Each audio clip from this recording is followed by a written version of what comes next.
Fit and Healthy Kinder Kids by Kristyn Poleski through Sierra Nevada College.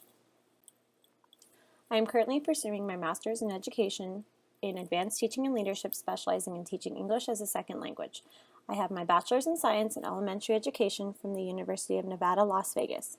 I have been teaching for 5 years in the Clark County School District, and I currently teach kindergarten in a North Las Vegas elementary school. The S&C mission statement says, our graduates will be scholars of and contributors to a sustainable world. S&C combines the liberal arts and professional preparedness through an interdisciplinary curriculum which emphasizes entrepreneurial thinking and environmental, social, economic, and educational sustainability. Fit and Healthy Kinder Kids correlates to this mission statement in terms of contributing to a sustainable world. The program teaches students to make healthier lifestyle choices for themselves and their families and will thus be passed to future generations, which contributes to sustaining the health and well-being of the people of the future. Fit and Healthy Kinder Kids is designed for kindergarten students in low socioeconomic areas. It's designed to teach proper nutrition and introduce fun and easy physical fitness exercises that they can do at home with their families. Fit and Healthy Kinder Kids will be held once a week for an hour after school. It will be led by physical education teachers and will include several physical fitness activities as well as nutrition lessons. It will provide all participants with a healthy and delicious snack at the end of each session. The program will launch at the beginning of the school year with a Family Fitness and Nutrition Night kickoff event, which will be advertised with flyers. The program will start in early October and will run until early May. The cost of the program is completely free to attend. At each weekly session, the leaders of the program, who are the physical education teachers and other participating teachers, they will focus on one subject area, such as running, throwing and catching, kicking, or jumping, which will all be outlined in a weekly agenda.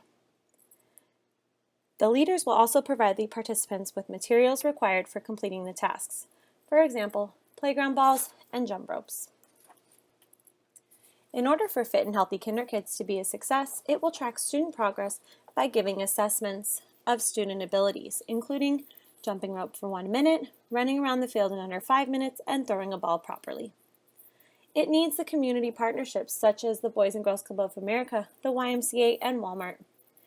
The program will provide healthy and delicious snacks at the weekly sessions, and it will provide information as to where students can go if they would like to participate in health and wellness activities outside of school. This program is designed specifically for kindergarten students and their families in lower socioeconomic areas. It's designed for those students who typically do not have access to extracurricular physical fitness activities, and it's designed for those students who do not have much food at home, let alone healthy food. First Lady Michelle Obama says, over the past 3 decades, childhood obesity rates in America have tripled, and today nearly 1 in 3 children in America are overweight or obese. The numbers are even higher in African American and Hispanic communities, where nearly 40% of the children are overweight or obese. She started the Let's Move campaign, which encourages children and their families to get up and move and encourages children to eat healthier foods. An interesting quote says, moreover, for the U.S. consistent with many previous studies, we found that ethnicity was a significant risk factor. Compared to whites, blacks, and Mexican American children and adolescents were at a higher risk for obesity and overweight. And according to the International Journal of Epidemiology, there is a desperate need for this program, especially in lower socioeconomic areas. And childhood obesity prevention will only grow and gain momentum if families attend weekly and make it a part of their normal schedule. There was an interest survey given out to 40 kindergarten parents or guardians in the community. And there were questions on there such as how physically active is your child outside of school, about how many healthy foods does your child eat throughout the week, and what is the main obstacle in keeping your family from eating healthier. Some shocking realizations from the assessment were, most families said cost and availability of healthier food choices were their main obstacles when providing their families with nutritious meals. In their community, convenience stores and fast food restaurants are what is most available to these families. Many of the families cannot afford to have their child participate in extracurricular activities such as sport leagues, or they simply are not aware of their options in and around their community. After reviewing the results from the parents, it is clear that an after-school program like Fit and Healthy Kinder Kids is desperately needed and will be welcomed with open arms into the community. Here's the budget for the program. It includes paper for the flyers, It includes several physical education materials such as jump ropes, playground balls, and parachute play packages. It also includes healthy snack items and also stipends for the staff that will be participating, and the grand total for this would be $5,000. What was not accounted for in the budget was a person's body, such as their arms and legs, and they are most responsible for activities such as foot races and jumping jack competitions. Also, several warm-up exercises students can do using only their body, including arm circles and stretches. There will be a plethora of healthy snack items available for students and their families to enjoy at the end of the program each day. It is imperative that not only are these items healthy, but also delicious and inexpensive. And lastly, the leaders of Fit and Healthy Kinder Kids should be rewarded for all of their hard work and dedication to the program. This program needs a great community partnership, such as the Boys and Girls Club of America, which was created in the 1800s in Hartford, Connecticut. There are locations throughout the United States, and it is described as enabling young people, especially those who need us most, to reach their full potential as productive, caring, responsible citizens. Alignment benefits with the Boys and Girls Club of America include building children's character and leadership, education, career, health, life skills, the arts, and sports, fitness, and recreation. It will have continued support from an established health and wellness community organization and a place for families to turn to for extracurricular sports and activities in the community. This proposal will strengthen the community by teaching parents and families entertaining and simple physical fitness exercises to do at home with their children, teaching parents and families about proper nutrition to employ with their children outside of school, and create connections between parents and the Boys and Girls Club in their community. Research has shown that because children spend so much time at school, schools have a unique opportunity to help children become more healthy and active. The impact physical fitness has on academic performance. The effects of physical activity on brain health may explain improvements in academic performance. Block explained that citizens have the capacity to change the community story, to reclaim the power to name what is worth talking about, to bring a new context into well-being.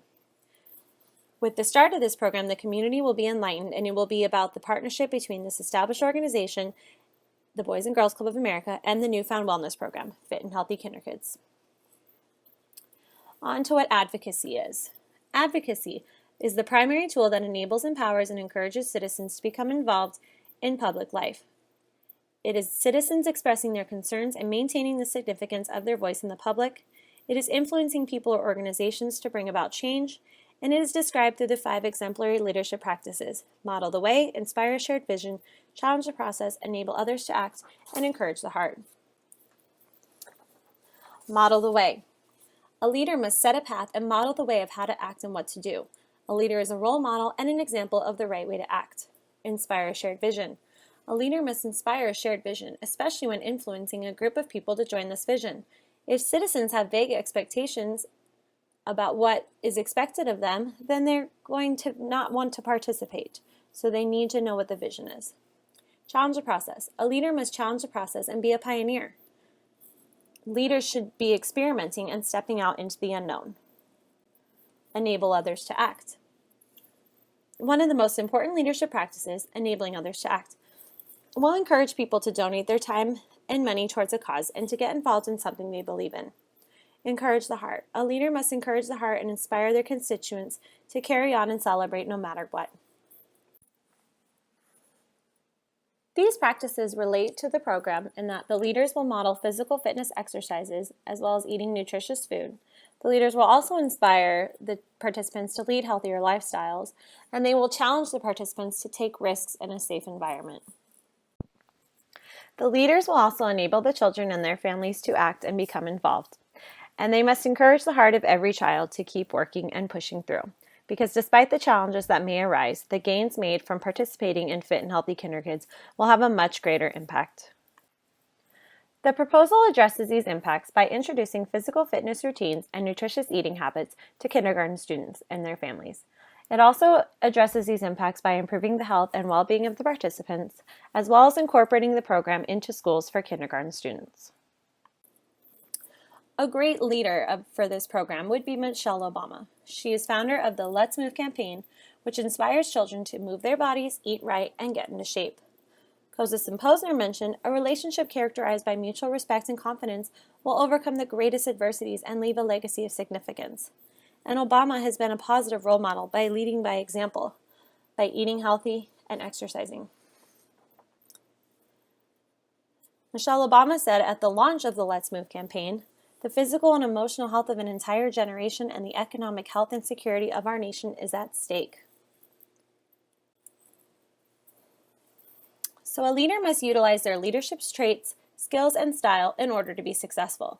By applying all of these components, a leader can effectively implement the leader-member exchange theory, which is an approach to leadership that focuses on the dyadic relationship between a leader and its employees. After taking the leadership trait questionnaire, the leader's strengths were being friendly, conscientious, self-confident, persistent, determined, trustworthy, dependable, sensitive, and empathetic. After taking the skills inventory, the leader's strength was in the technical skill, which is the knowledge about and proficiency in a specific type of work or activity. And after taking the style questionnaire, the leader was strong in relationship, which is a high degree of people orientation. This relates to the proposal for the leadership trait questionnaire and that it's important to be sensitive and empathetic toward children and their families while learning about nutrition and physical fitness, and they must make meaningful connections with every member of the program. Through the skills inventory, a leader must plan physical fitness exercises, nutrition lessons, and the constant flow of the program requires a technical and tactical leader. A leader must be able to develop and secure the technical workings of the program for many years to come. Through the style questionnaire, leaders will be encouraging the participants to embrace the physical fitness as well as nutrition lessons. A leader must be comfortable with their self, each other, and with the group, and seek help from a more task-directed person to equally serve each member. A leader must possess certain qualities such as having people-oriented skills, technical, tactical, and task-oriented skills.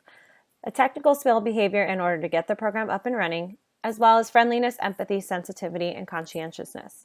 A leader must also be well aware of his or her traits, skills, and style in order to build dyadic relationships, which was a component of the leader-member exchange. A description of the leader. Hands-on, direct, honest, encouraging vision for the future. The leader is very introverted, continuing to improve on conflict management among colleagues and peers. They are open to change, flexible, and passionate. Their strengths are being flexible, calm, a good listener. Their weaknesses are being introverted and not handling conflict well, facing challenges, taking on a leadership role within the school. Build trust and foster collaboration with others. Transformational leaders encourage others and celebrate their accomplishments. Ultimately, transformational leadership results in people feeling better about themselves and their contributions to the greater common good. And in order to do that, they must find a compatible partner, recognize strengths and weaknesses. A tagline from this proposal would be influencing the health and well-being of every child. Some selling points are increased knowledge of nutrition and physical fitness. The Boys and Girls Club of America will enrich young lives and will provide children the tools to maintain a healthy lifestyle. This unique program should be funded because it caters specifically to kindergarten students in lower socioeconomic areas. It is free for all participants, and in Hispanic communities, nearly 40% of the children are overweight or obese, which is why this program is so important. Here's the flyer for this program, the brochure,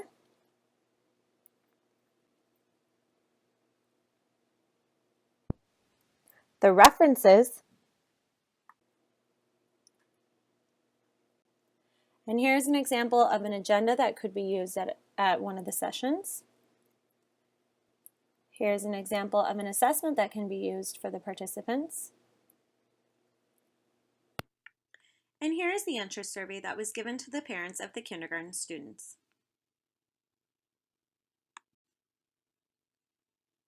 Thank you very much for viewing my slideshow.